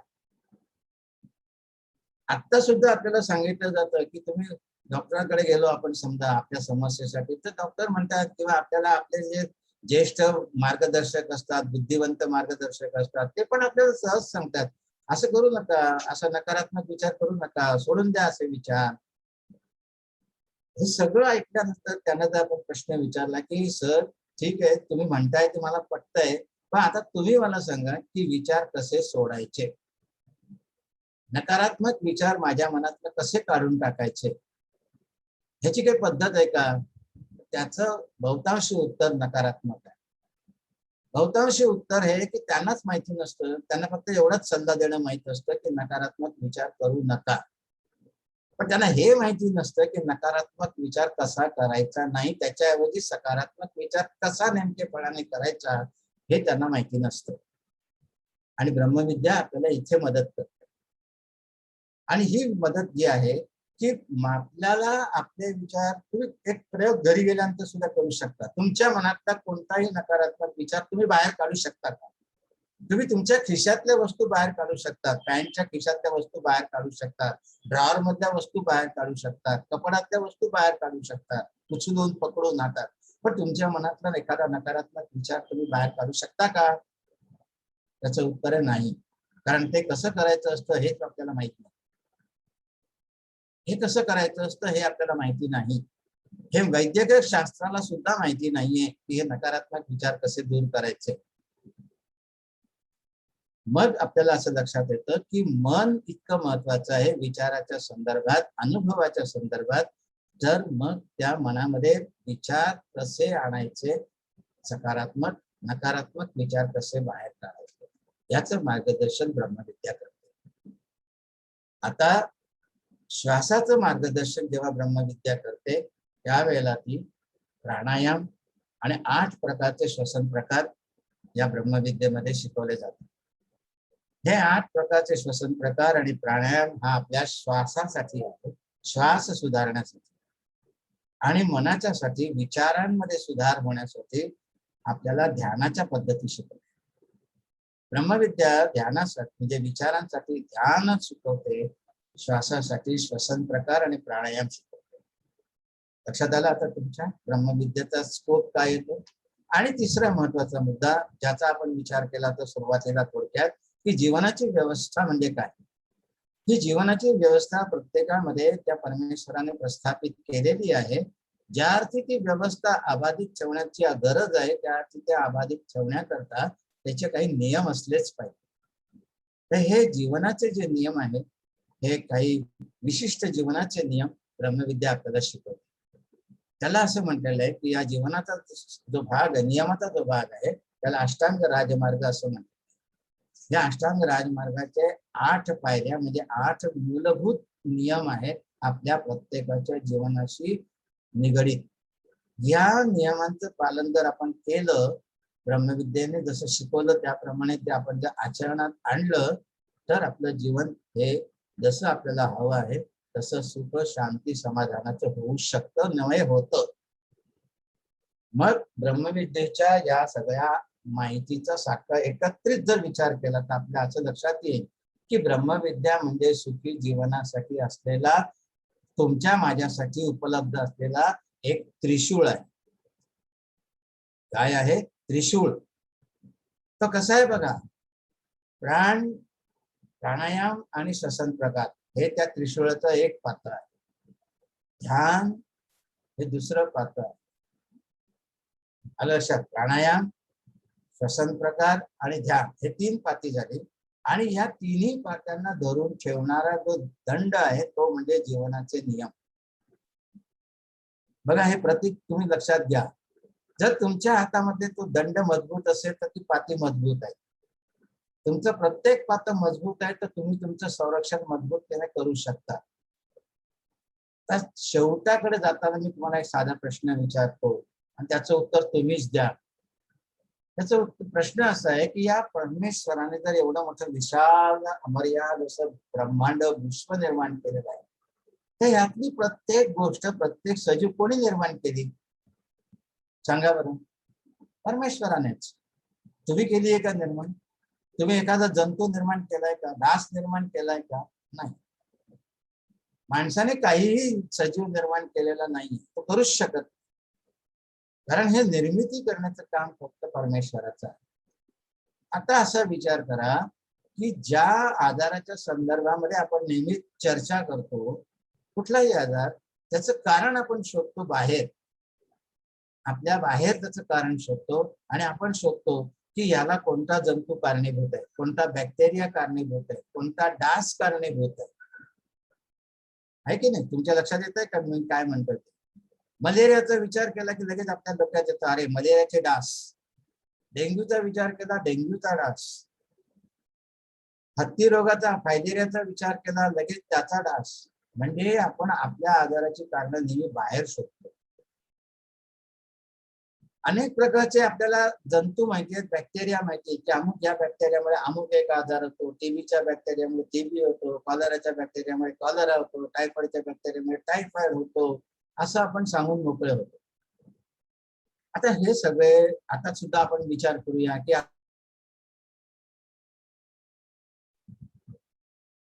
विचार करण्याचा तर मुद्दा हा आहे आता की हे जर सगळं परमेश्वरानेच निर्माण केलेलं आहे, जसं तुम्हा मला परमेश्वराने निर्माण केले, तर प्रत्येक सजीवाला निर्माण केलेलं आहे, तर का निर्माण केलंय? ते जीवनाचा एक भाग आहे, विश्वाचा भाग आहे, तो विश्वाचा घटक आहे तो. आणि तुमच्या माझ्यासाठी जी जीवनाची व्यवस्था परमेश्वराने आपल्या शरीरात प्रस्थापित ठेवली आहे, ती त्या प्रत्येक सजीवामध्ये पण तेच आहे. त्याच्या जीवनासाठी आवश्यक तेवढी ती व्यवस्था त्याच्यामध्ये ठेवलेली आहे. मग तो त्याचं जीवन जगतोय, आपण आपलं जीवन जगतोय, हा मुद्दा आपण का लक्षात घेत नाही? मग प्रश्न येतो की मग ते आजारी आपल्याला पाळतात असं कसं काय म्हणू शकतो आपण? प्रश्न माझा आता हा आहे की परमेश्वराने आपल्याला त्रास देण्याकरता, छळण्याकरता, व्याधी निर्माण करण्याकरता म्हणून हे सगळे निर्माण केले का जीवजंतू? विचार करा बरं. विचार, त्याचं उत्तर तुम्हालाच सापडेल की हे त्यांचं जीवन जगतात, जगू द्या त्यांना त्यांचं जीवन. आपला महत्वाचा भाग काय आहे की ज्या वेळेला आपलं शरीर अशा परिस्थितीमध्ये येऊन पोचतं की तिथे ते सहज, क्षुल्लक वाटणारे जंतू आपल्यावरती सहज हल्ला करतात आणि आपलं शरीर आणखीन खिळखिळ करतात. हा मुद्दा महत्वाचा आहे. त्यांचं असणं महत्वाचं नाहीये, आपलं शरीर खिळखिळ होणं हे महत्वाचं. आणि मग शरीराची काळजी कोणी घ्यायची? आपण आपली घ्यायची. जर आपलं शरीर मजबूत असेल, सुदृढ असेल, तर असे कितीकच जंतू असेल ना बाहेर आपल्या भोवती, काहीच होणार नाही. आणि होतही तसा अनुभवही आपला. अनेक लोक संख्या बघा, भारताची जगाची संख्या बघा, जगाच्या संख्येच्या तुलनेत सगळ्यात प्रत्येक माणसाला त्या जंतूने बाधित केलंय का? नाही. आता जो आजारी पडला आणि त्याला हे माहित नसेल कदाचित की आपण त्या जंतूचा संसर्ग आपल्याला का झाला नाही, हे त्याला कदाचित माहित नसेल, पण ती व्यवस्था त्याच्यामध्ये होती, ती शाबूत आहे. जोपर्यंत आपली जगण्याची व्यवस्था शाबूत आहे तोपर्यंत आपण आजाराला बळी पडू शकत नाही. जोपर्यंत आपण आजाराला बळी पडू शकत नाही तोपर्यंत आपलं शरीर दुर्बल होत नाही. आणि जोपर्यंत आपल्या मनामध्ये याबद्दलचे विचार येत नाही तोपर्यंत आपल्या शरीरातल्या पेशी यासाठी काहीही काम करत नाही. तुमच्या मनात जर आजाराचा विचार नसेल तर तुमच्या पेशी आजारी पडण्यासाठी काही काम करणार नाहीत. हा सगळा अभ्यास अतिशय महत्वाचा आहे, रंजक आहे म्हणण्यापेक्षा सुद्धा तो अत्यंत मोलाचा आहे. आणि हा सगळा अभ्यास आम्ही आमच्या या ब्रह्मविद्येच्या अभ्यासक्रमामध्ये शिकवतो. ब्रह्मविद्या साधक संघ ही ठाण्यामध्ये रजिस्टर झालेली संस्था आहे. या संस्थेच्या माध्यमातून गेल्या 2 वर्षापर्यंत आज या संस्थेला बरोबर 25 वर्ष पूर्ण होत आलेली आहे. गेली 25 वर्ष ब्रह्मविद्येच्या या प्रसाराचं काम अविरतपणे संस्था करते. या संस्थेचे प्रमुख अध्वर्यू आहेत, त्याचा उल्लेख प्रदीप अस्पतवारांनी केला, ते म्हणजे आमचे मुख्य विश्वस्त संस्थेचे गुरु आमचे, त्यांचं नाव आहे जयंत दिवेकर सर. हे अतिशय सुविद्य आणि एका फार मोठ्या कंपनीमध्ये डेप्युटी चेअरमन, ज्याला आपण म्हणजे व्हाईस चेअरमन पदावरती काम करत असताना सुद्धा त्यांनी त्यांचा हा व्यासंग अभ्यासाचाच होता, आध्यात्मिक अभ्यासाचा. त्यातनं ते ब्रह्मविद्या शिकले आणि मग त्यांनी हा अभ्यासक्रम सर्वसामान्यांसाठी उपलब्ध करून दिला एका विशिष्ट पद्धतीने. तर हे अभ्यासक्रम ठरवले आहेत, रचना केली आहे ही त्या जयंत दिवेकर सरांनी. 3 पातळीवरची रचना आहे. एक प्राथमिक पातळी, त्यानंतर उच्च पातळी म्हणजे ऍडव्हान्स पातळी, प्रगत, आणि त्याच्याही पेक्षा म्हणजे प्रदीपक. याच्या विविध कालावधीचे अभ्यासक्रम आहेत. पहिल्या पातळीवरचा अभ्यासक्रम आहे तो 22 आठवड्यांचा असतो, आठवड्यातून 1 दिवस 1.5 तास. त्यानंतर यामध्ये हे सगळं ब्रह्मविद्याचं, जर मी मगाशी जी आपण उहापोह केला तो प्राणायाम, श्वसन प्रकार, ध्यानाच्या पद्धती, जीवनाचे नियम, हे सगळं शिकवलं जातं. त्याचं प्रात्यक्षिक सुद्धा दाखवलं जातं. प्रदीप वरच्या अभ्यासामध्ये, प्रगत अभ्यासक्रमामध्ये या सगळ्या अभ्यासाचा सखोल विचार आहे, चिंतनात्मक विचार आहे. आणि त्याच्याही पुढची पातळी म्हणजे प्रदीपक. आता ज्यांनी प्राथमिक, प्रगत आणि प्रदीपक हे तिन्ही अभ्यासक्रम म्हणजे 22 आठवड्यांचा प्राथमिक, 104 आठवड्यांचा प्रगत आणि जवळजवळ तितक्याच कालावधीचा प्रदीपक, इतका अभ्यासक्रम ज्यांनी पूर्ण केलेला आहे आणि ज्यांची खरोखर शिकवण्याची इच्छा आहे, त्यांना वेगळ्या पद्धतीचं प्रशिक्षण, जवळजवळ 1.5-2 वर्षाचं प्रशिक्षण देऊन त्यातनं निवड केलेले जे शिक्षक आहेत माझ्यासारखे, असे जवळजवळ 250 पेक्षा अधिक शिक्षक आज आतापर्यंत 2 वर्षापर्यंत संपूर्ण महाराष्ट्रामध्ये नव्हे, महाराष्ट्राच्या बाहेर अनेक ठिकाणी, त्याला ऑफलाईन वर्ग म्हणतो, अशा क्लासरूम मध्ये नियमितपणे ब्रह्मविद्येचे वर्ग घेत आहोत. आम्ही ब्रह्मविद्या शिकवत आहोत. निरनिराळ्या पातळीवरचे निरनिराळे शिक्षक निरनिराळे वर्ग घेतात. आणि ह्या सगळ्यांचं वैशिष्ट्य एकच सांगता येईल की आम्ही सगळे हे निवडलेले शिक्षक आहोत. हे आम्ही अत्यंत कृतज्ञतेने ब्रह्मविद्या साधक संघाने आम्हाला जी शिकवली, ब्रह्मविद्या, गुरुवर्य जयंत दिवेकर सरांनी जी विद्या आम्हाला शिकवली, त्या विद्येबद्दलची कृतज्ञता म्हणून आम्ही हे सगळं शिकवण्याचं काम प्रत्येक शिक्षक कुठलाही मोबदला न घेता, 1 रुपयाचा मोबदला न घेता आम्ही शिकवत असतो. केवळ उद्देश हा की ज्या ब्रह्मविद्येमुळे माझं जीवन मला अधिक आरोग्य संपन्न करता आलं, माझं जीवन मला अधिक यशस्वी, समाधानी, आनंदाचं करता आलं, तर मग माझा जसा तो हक्क आहे तसा समोरच्या माणसाचा पण हक्क आहे सामान्य असो, तो उच्च विभूषित असो किंवा नसो, तो गरीब असो किंवा श्रीमंत असो, त्यालाही तो अधिकार आहे आणि त्याला तो अधिकार मिळण्याकरता मदत करणं हे आमचं काम आहे, ही आमची कृतज्ञता आहे. आणि ह्या कृतज्ञतेतनं आम्ही हा ब्रह्मविद्या अभ्यासक्रम शिकवत असतो. ब्रह्मविद्या या अभ्यासक्रमाबद्दलची सविस्तर माहिती आता मी मगाशीच म्हटलं की थोड्या वेळात देता येणं शक्य नाहीये. तर आमची एक साईट आहे, त्या साईट मी तुम्हाला व्हॉट्सअपवरती नंतर कळवीन. www.brahmavidya.net या साईटवरती जर तुम्ही गेलात तर आता आपण जी चर्चा केली या चर्चेबद्दलची खूप विस्तृत माहिती तुम्हाला तिथे वाचायला मिळेल, बघायला मिळेल. त्याचप्रमाणे आतापर्यंत गेल्या 25 वर्षात जवळजवळ 2 लाख लोकांनी ही ब्रह्मविद्या प्राथमिक स्तरावरती प्राप्त केलेली आहे. त्यातल्या ज्यांचा नियमित सरावातनं जो अनुभव त्यांना आलेले आहेत, असे काही विलक्षण अनुभव सुद्धा तुम्हाला त्या साईटवरती बघायला मिळतील की ज्यामुळे कदाचित तुम्हाला प्रेरणा होईल की आपणही ही ब्रह्मविद्या शिकली पाहिजे. तर असं तर मूलतः ह्या ब्रह्मविद्येचं हे महत्व प्रत्येक माणसाच्या सुखी आनंदी जीवनासाठी उद्धृत केल्यानंतर जाता जाता मी एवढंच सांगेन की ब्रह्मविद्या ही काही बाहेरून आलेली विद्या नाहीये, ही आपलीच विद्या आहे, आपल्याच उपनिषदांमध्ये विखुरलेली विद्या आहे. आणि ही विखुरलेली विद्या सर्वप्रथम संकलित केली गेली आणि ती शिकवण्याचं काम अतिप्राचीन नालंदा विद्यापीठामध्ये गुरुवर्य पद्मसंभव हे त्या विद्यापीठामध्ये योग आणि तंत्रशास्त्राचे विभाग प्रमुख म्हणून होते, प्रमुख आचार्य म्हणून होते. त्यांनी शिकवायला सुरुवात केली नालंदा विद्यापीठात. अनेक देशातल्या लोकांनी म्हणजे विद्यार्थी तिथे आले आणि ते तिथे येऊन शिकून ही विद्या घेऊन आपापल्या देशात गेले. काही कारणास्तव जेव्हा त्या नालंदा विद्यापीठावरती काही संकट ओढवेल असं जेव्हा त्या द्रष्टा पद्मसंभवांना वाटलं, तेव्हा ते आपले निवडक शिष्य घेऊन तिबेटमध्ये गेले आणि तिबेटमधल्या तिथे त्यांना आश्रय मिळाल्यानंतर तिथे त्यांनी गुरु पद्धतीने, संकुल पद्धतीने, गुरु शिष्य परंपरेने ही विद्या जवळजवळ 750 वर्ष ही पुढे तशी ही टिकून राहिली. तिथे अजूनही तिथे ती विद्या शिकवली जाते. लंडन मधील एक पत्रकार म्हणून काम करणारे व्यावसायिक गुरु त्यांचं नाव होतं जॉन डिंगल. ह्या जॉन डिंगलनी तिबेटमध्ये जाऊन तिथल्या गुरूंकडनं ही शिक्षा प्राप्त केली, ही विद्या प्राप्त केली आणि तिथल्या गुरूंनी त्यांना नाव दिलं गुरु डिंगलेमी. जेव्हा त्यांना असं वाटतं की आता हे गुरु डिंगलेमी ही सामान्य माणसांना ही विद्या शिकवू शकतात, तेव्हा त्यांनी त्यांना आदेश दिला की तू आता तुझ्या देशात जा आणि हे शिकवण लोकांना दे, ब्रह्मविद्या.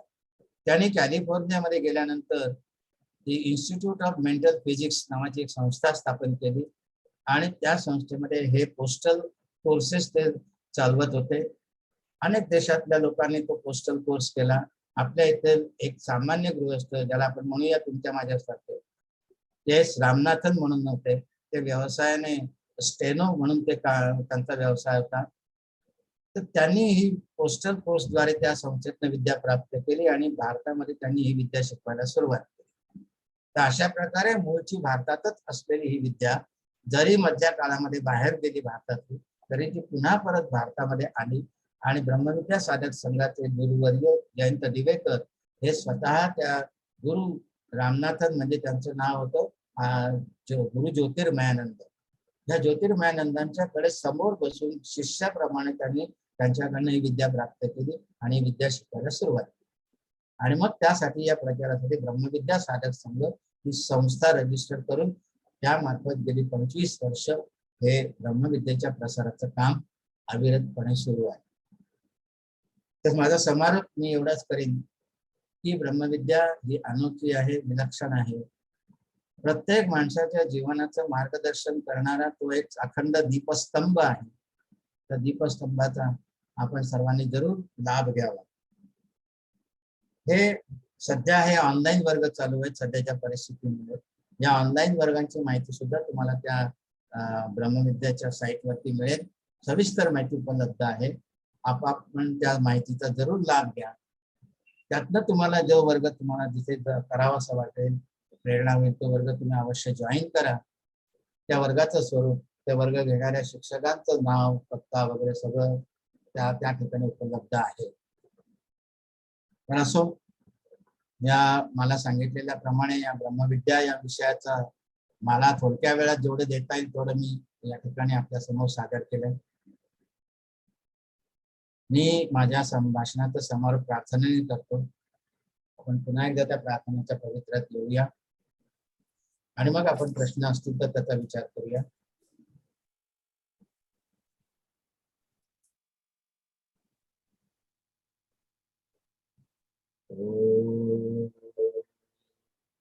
असतो मा सद्गमय तमसो मा ज्योतिर्गमय मृत्योर्मामृतं गमय.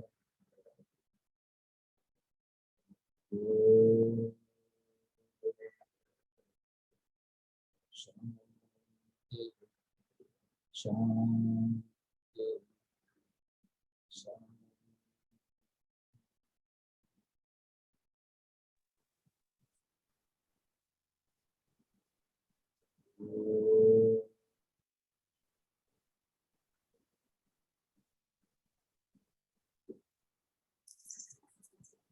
मी आभारी आहे.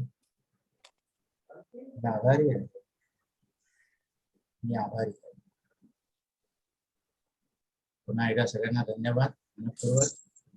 आम्ही आपले आभारी आहोत. कृष्ण सावकर सरांना पुन्हा एकदा मनापासून धन्यवाद मला ही संधी दिल्याबद्दल. मला स्वतःला खूप आनंद वाटला तुमच्या समोर हे सादरीकरण करताना, माझे मनोगत तुमच्या समोर ठेवताना. ब्रह्मविद्येची मला जसं समजली ब्रह्मविद्या त्याप्रमाणे ओळख करून देतात. सर्वांना पुन्हा एकदा परत शुभेच्छा देतो आणि मी तिथे थांबतो. कोणाला जर काही प्रश्न असतील तर प्रश्न विचारू शकता. एक फक्त माझ्या वतीने सांगायचं राहिलं ते म्हणजे की मी सध्या माझा वर्ग ऑनलाईन प्राथमिक स्तरावरचा असतो, मराठीतनं घेतो मी. हा सध्या चालू आहे. एक वर्ग नुकताच संपला, अजून एक वर्ग चालू आहे. तर माझा नवीन वर्ग पुढच्या जून मध्ये सुरू होतील. तर त्याची माहिती मी तुम्हाला या माध्यमातून देईन. आपण जरूर त्यावेळेला सुद्धा अशीच सविस्तर प्रस्तावना असेल. ती प्रस्तावना आपण जरूर ऐका पुन्हा एकदा. आता तुम्ही जे ऐकलंय त्याच्या आधाराने तुम्हाला जर उत्साह जो येईल आला असेल, त्यात उत्साहाने तुम्ही तुमच्या इतर लोकांना पण सांगा, नातेवाईकांना सांगा, कुटुंबाच्या सदस्यांना सांगा. तेव्हा पण तुम्ही प्रस्तावना जरूर ऐका आणि तुम्हाला जेव्हा होईल तितक्या लवकरात लवकर ब्रह्मविद्येचा अलग लाभ घ्या. या माझ्या शुभेच्छा. काही प्रश्न असतील तर आपण पाहूया, नाहीतर मी सूत्र पुन्हा एकदा परत रामकृष्ण सावकर सरांच्याकडे सुपूर्द करेन.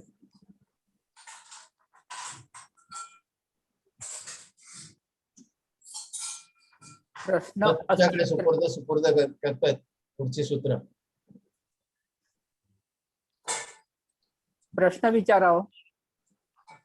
कोणाला असेल ते विचारू शकता. माझा प्रश्न आहे सर. हा, कोण विचारताय? विचारा सर. आपण हे गूढ विद्या अत्यंत सोप्या शब्दात पिंडी ते ब्रह्मांडी विवेचन करून सांगितलं, त्याच्यामुळे स्पष्ट कल्पना आलेली आहे. आम्ही तुमचे आभारी आहोत. तर प्रश्न असा आहे की अनेक व्यक्ती अनेक आध्यात्मिक साधना करत असतात. ते ऐकल्यानंतर इच्छा अशी होते की नाही, आपण इतकं शास्त्रोक्त जे आहे, शास्त्रीय आहे, ब्रह्मविद्या करावं. तर एक सिस्टीम फॉलो करतो आहे. मग ब्रह्मविद्या जॉईन करू शकतो का? हा, कसं आहे की तुम्हाला एक श्लोक माहिती असेल की आकाशात पतितम तोयम, जो श्लोक आहे ना, तो काय तो म्हणजे आकाशात पतितम तोयम यथा गच्छति सागरम सर्वदेव नमस्कारम. तर शेवटी एकाच परमेश्वराला जाऊन पोहोचतो. मुळामध्ये जे नद्यांमधलं वाहणारं पाणी आहे ते वेगवेगळ्या नद्यांचं पाणी म्हणून आपण म्हणतो, परंतु प्रत्यक्षात ते पाणी एकच असतं, ते आकाशातनं पडले. मूळ स्रोत एकच आहे. त्या मूळ स्रोताकडे आपल्याला परत जायचं आहे, त्या मूळ स्रोताचा अनुभव घ्यायचा आहे. हे एकदा उद्दिष्ट म्हटल्यानंतर तुम्ही जी साधना आपल्याला त्यापर्यंत पोहोचवेल ती साधना त्याच्यासाठी पुरेशी आहे, समर्थनीय आहे. मग ब्रह्मविद्येचा विचार केव्हा येतो? ज्या वेळेला हे प्रत्येकाने स्वतः ठरवायचं आहे. मी अगदी स्पष्टपणे सांगतो, मी कुठल्याही साधनेवरती आक्षेपही घेत नाही किंवा कुठल्याही साधनेवरचा मी समर्थनही करत नाही. कारण हा शेवटी प्रत्येक माणसाच्या स्वतःच्या जाणीवेतनं आलेला भाग. एखादी गोष्ट जेव्हा आपल्याला पूर्णपणे आकलन होते त्यावेळेला आपल्याला दुसऱ्या गोष्टीची गरज पडत नाही, हे लक्षात ठेवा. जे आपलं उद्दिष्ट आहे ते उद्दिष्ट साध्य करण्यासाठी जे साधन माझ्याकडे पर्याप्त आहे, पुरेसं आहे, याची एकदा आपल्याला खात्री पटली आणि त्याप्रमाणे आपल्याला ते उद्दिष्ट साध्य करता आलं तर दुसऱ्या साधनाची आपल्याला गरज पडत नाही. प्रश्न इथेच येतो असा की जर आपलं समाधान होत नसेल तर मग आपण पर्याय शोधत जाऊ आणि पर्याय शोधण्याचं स्वातंत्र्य प्रत्येकाला. पण असा पर्याय शोधताना मी एकच सांगेन की तुलना करू नका. कारण प्रत्येक साधना ही तिच्या स्तरावरती श्रेष्ठ साधना आहे, जर ती योग्य गुरुकडनं प्राप्त केली असेल तर. जर योग्य मार्गदर्शन गुरुकडनं मिळालं असेल एखाद्या विशेष साधनेला तर ती साधना प्रामाणिकपणे, काय लक्षात ठेवायचं की प्रत्येक साधना प्रत्येकाने प्रामाणिकपणे, नियमितपणे, अचूकपणे केली पाहिजे, चिकाटीने केली पाहिजे आणि पूर्ण दृढ विश्वासाने केली पाहिजे. जर ह्या 5 गोष्टी प्रत्येकाच्या साधनेमध्ये असतील तर कुठलीही साधना शेवटी परमेश्वराच्या अनुभवापर्यंत नेऊन पोहोचवते. असं काही नाहीये की तुम्ही ही साधना करता हे करा. हा, जर तुम्हाला करावीशी वाटत असेल तर जरूर करू शकता, पण कुठलीही सरमिसळ करू नका. मला सांगायचा मुद्दा महत्वाचा हा की कोणतीही सरमिसळ, या साधनेत एवढं घेतलं, त्यातलं एवढं घेतलं, यातलं एवढं घेतलं, असं अजिबात करू नका. कारण शेवटी तुम्ही एका डबक्यामध्ये जाऊन पडा. एकच एक प्रवाह तुम्हाला शेवटपर्यंत घेऊन जातो, डबकं तिथेच राहत. तर असं करू नका. साधना तुम्ही करू शकता, निवडू शकता, मार्ग निवडू शकता, पण अनेक साधनांचा एकत्र सरमिसळ करू नका. एवढी खबरदारी घेतली तर काही अर्थ नाही. आणखी कोणाला प्रश्न?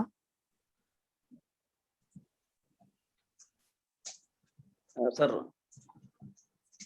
हा, तर आणखी एक प्रश्न. हा विचार. ब्रह्मविद्या साधना करण्यासाठी पात्रता काय लागते?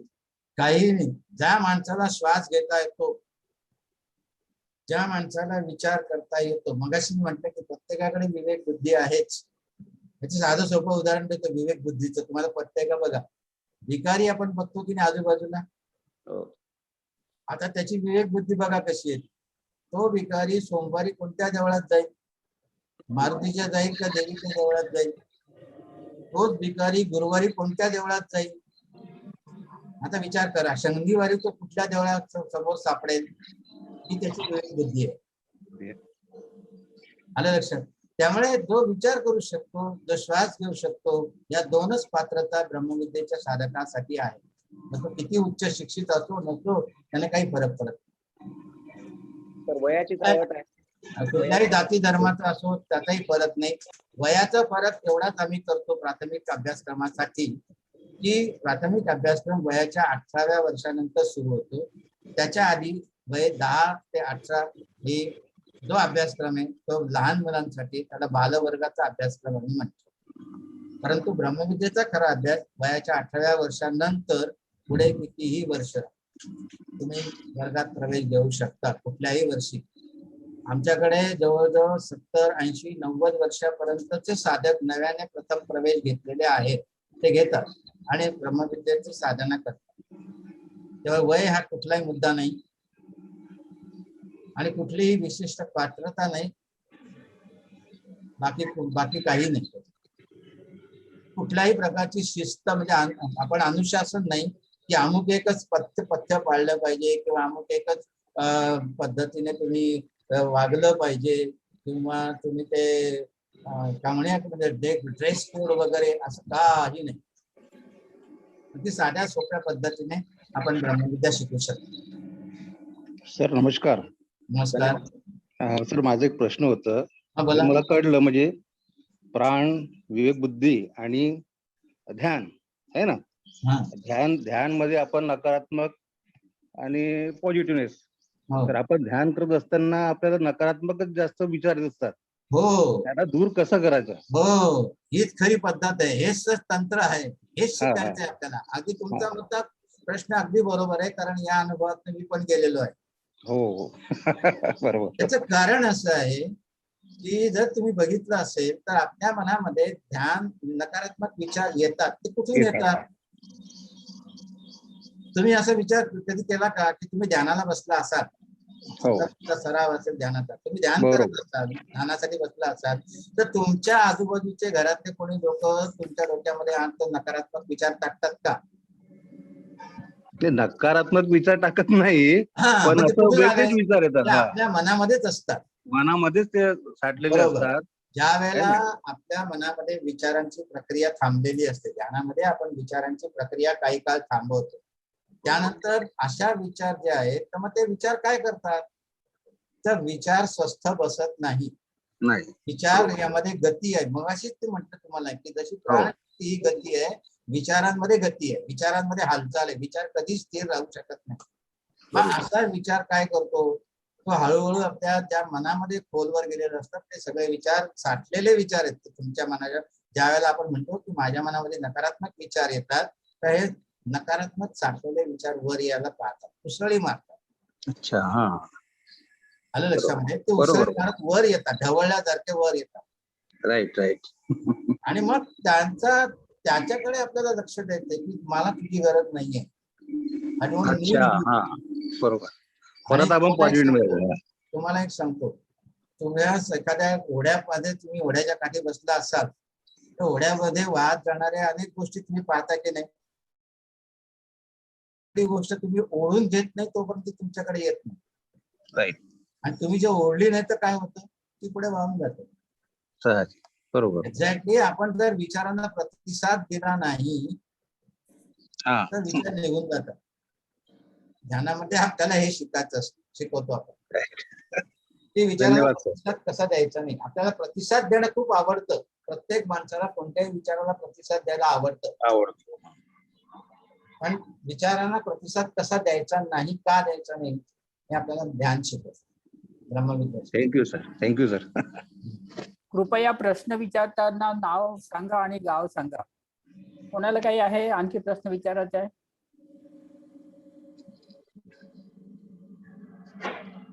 माझा एक प्रश्न आहे. नाव काय? प्रदीप अस्पतवार. हा, बोला. आपलं ब्रह्मविद्या जे आहे गुरु शिष्य परंपरेनेच दिल्या जाते. ब्रह्मविद्या गुरु शिष्य परंपरेनेच दिल्या जाते. त्याच्यावर बोला. त्याच्यावर बोलू. मगाशी सांगितलं ना की गुरु शिष्य परंपरा ही ब्रह्मविद्येची सुरू झाली आचार्य पद्मसंभवांपासून. आता आचार्य पद्मसंभव तिकडे नालंदा विद्यापीठामध्ये ते शिकवत होते आणि त्यानंतर ते तिबेटमध्ये गेले. तो इतिहास आहे सगळा मोठा. तिबेटमध्ये गेल्यानंतर तिथल्या तिबेटी म्हणजे लामा जे होते त्या लामांना त्यांनी शिकवलं आणि तीच परंपरा तिथल्या लामांनी पुढे जवळजवळ 700-800 वर्ष कायम ठेवली. आणि ती जेव्हा ते मगाशी म्हटलं ते जॉन डिंगल लंडन मध्ये पत्रकार, ते जेव्हा तिकडे गेले तेव्हा त्यांनी तिथे गुरु शिष्य परंपरेनेच ती विद्या त्या तिबेटी गुरूंकडे प्राप्त केली. फक्त ही शिकवण जेव्हा ते अमेरिकेत गेले त्यावेळेला त्यांच्या गुरूंच्या आज्ञेनुसारच, इच्छेनुसारच त्यांनी तिथे एक संस्था स्थापन करून तिथनं शिकवायला सुरुवात केली. त्यावेळची परिस्थिती जी आहे त्या सहज इकडे तिकडे प्रवासाची, ते फक्त अनेक लोकांनी ती पोस्टल स्वरूपामध्ये पोस्टल पोस्टच्या द्वारा प्राप्त केली होती. आणि त्याच्यात आपले केस रामनाथन म्हणून जे होते, केस रामनाथन, त्यांनी तिकडे त्यांच्यामध्ये ती विद्या त्यांच्याकडे प्राप्त केली आणि त्या डिंगलेमीनीच त्यांना नाव दिलं गुरु ज्योतिर्मयानंद. आणि मग त्या गुरु ज्योतिर्मयांनी आपल्या मुंबईमध्ये ती विद्या ही पुन्हा गुरु परंपरेने शिकवली आणि त्याच पद्धतीने गुरुवर्ग जयंत दिवेकर सर यांनी त्यांच्याकडनं ती विद्या प्राप्त केली. वर्गामध्ये जेव्हा वर्गात शिकवली जाते त्यावेळेला म्हणजे संकल्पना हीच आहे, म्हणजे जेव्हा वर्गामध्ये आपण शिकवतो ही विद्या त्यावेळेला समोर विद्यार्थी साधक बसलेले आहेत आणि शिक्षक त्यांना शिकवतात. ही जे जवळीक आहे म्हणजे आपण त्याला म्हणूया की जे घनिष्ठता येते त्या संबंधामध्ये, त्या संबंधातच शेवटी असं आहे ना की एकाने दिलेलं दुसऱ्याने ग्रहण करणं हा त्या विद्या शिकण्याचा जो भाग आहे तो हा. एक गुरु विद्या देतो आणि बाकीचे साधक ती विद्या ग्रहण करतात. तर अशाच पद्धतीने वर्गांमध्ये शिकवले जाते. ऑनलाईन मध्ये जरा वेगळा पद्धत आहे सध्याच्या काळामध्ये. ऑनलाईन मध्ये त्याला प्रत्यक्षामध्ये ते आपण सगळं व्हर्च्युअली आपण एकमेकांच्या समोर बसलेलो असतो. परंतु शिकवण्याची पद्धत तीच आहे जी ऑफलाईन वर्गामध्ये असते. जी संपर्क किंवा एकमेकांचं वन टू वन जे आपण त्याला म्हणतो ते वन टू वन रिॲक्शन सुद्धा तशीच आहे ऑनलाईन वर्गामध्ये सुद्धा. बघा ना, आता आपण एकमेकांना प्रश्न विचारू शकतो, उत्तरं देऊ शकतो, तशीच पद्धत आहे ऑनलाईन वर्गामध्ये. तर ही परंपरा आहे गुरु शिष्य परंपरा. म्हणजे वर्गात प्रवेश करणं जरुरी आहे, आवश्यक आहे ब्रह्मविद्या हो, शिकण्यासाठी. म्हणजे ऑफलाईन वर्गामध्ये तर 3 पर्याय आहेत. एक तर ऑफलाईन वर्गामध्ये आता जेव्हा नाही येत, आता सध्या एकच पर्याय म्हणजे ऑनलाईन वर्ग. जेव्हा सुरू होतील परत ऑफलाईन वर्ग तुम्ही तिथे तेव्हाही ते ऑफलाईन वर्गात प्रवेश घेऊ शकता. किंवा तिसरा पर्याय एक आहे तो म्हणजे पोस्टल कोर्स, तोही उपलब्ध आहे. तुम्ही पोस्टल कोर्स सुद्धा करू शकता. मी स्वतः माझा वैद्यकीय व्यवसाय करत असताना प्राथमिकचा अभ्यासक्रम पोस्टल कोर्सद्वारेच केलेला आहे. मी वर्गात गेलो नव्हतो कारण त्यावेळेला मला शक्य नव्हतं माझ्या व्यवसायामध्ये. पण मी तो पोस्टल कोर्स घरी केला. स्वतःची पुस्तकं जी माझ्याकडे येत होत्या, पुस्तिका येत होत्या, त्या पुस्तिकातनं मी स्वतः अभ्यास केला. थोडी बॅकग्राऊंड होती अध्यात्माची ती. आणि मिसेस माझी जी आहे ती माझ्या आधीच ती सिनियर आहे या ब्रह्मविद्येमध्ये. त्यामुळे त्यातला जो तंत्राचा भाग होता तो तिच्याकडनं मी काही वेळेला समजावून घेतला, प्रात्यक्षिक तिच्याकडनं बघितले आणि असं मी शिकलो आता पोस्टल कोर्स. पण पोस्टल कोर्स सुद्धा अतिशय चांगल्या पद्धतीने आपण करू शकतो. त्याच्यासाठी प्रत्येकाकरता काही शिक्षकांची मार्गदर्शनासाठी निवड केलेली असते. ते शिक्षक त्या विद्यार्थ्यांना त्यांच्या दोघांच्या सोयीप्रमाणे मार्गदर्शन करतात. नवीन काही प्रश्न असेल तर विचारा. धन्यवाद सर. धन्यवाद. 1.5 तास झालेला आहे. हो. नवीन प्रश्न असेल तर लगेच विचारा, नाहीतर मग शेलुका दादा आभार प्रदर्शन करतील. ठीक आहे. आहे प्रश्न कोणाला? हरिओम सर. हरिओम सर. बोला. हा, कुसाळकर साहेब, मी डॉक्टर बांडेबुचे बोलतो नागपूरहून. अरे वा, छान, बोला. हा, मी सर्जन आहे सर. अच्छा, व्हेरी गुड. हा, तर छान माझा आहे असा तुम्हाला. विचार आहे की आपण जे मेडिकल सायन्स मधले जे लोक आहोत हो, त्या लोकांना आपलं हे जे ब्रह्मविद्येविषयीचे ज्ञान आहे हा, ते आणखी लवकर पटू शकते. एक्झॅक्टली. हा, बिलकुल. तर त्याच्यामुळे You got the point. You got the point. आपल्यासारखंच मी एक साधक आहे. बर. हा, आणि सर्जन असल्यामुळे मला एक एक बारीक गोष्टीविषयी ज्ञान आहे. त्याची सांगड आपण आपल्या आध्यात्मिक जीवनाशी जोडल्यामुळे आणि अचानक आपले रामकृष्ण दादा मिळाल्यामुळे हो, आपल्याला खूप चांगला प्रगतीसाठी वाव आहे. हो. हा, आणि आता हळूहळू जसं तुम्ही ओढ्याचं जे उदाहरण सांगितलं, हा, तर असं ओढ्याचं उदाहरण एकदम छान आहे की सर्वांना आपल्या मनातले विचार कमी कसे करता येतील. हो, आणि हीच एक साधना आहे. आपल्याला आपण जन्म झाल्यापासून आपल्या मनात जे विचार येतात तर ते आपल्या मरेपर्यंत जे विचार आहेत हो. हे विचार संपता संपता आपल्याला ब्रह्मप्राप्ती कोणत्या ना कोणत्या जन्मात होते. हा, कोणत्या ना कोणत्या जन्मात हा, मिळते. जन्म होते. तर ही प्राप्ती करण्यासाठीच आपलं जीवन आहे. हो, आणि ही हळूहळू कशी प्राप्त करायची याचं इतकं चांगलं तुम्ही सविस्तर वर्णन केलं आहे की 1 मिनिटही 1 सेकंदही इकडे तिकडे आपल्याला व्हायसाठी वेळ मिळत नाही. हो. एकदम छान झालं. हो, धन्यवाद धन्यवाद एकदम छान. धन्यवाद.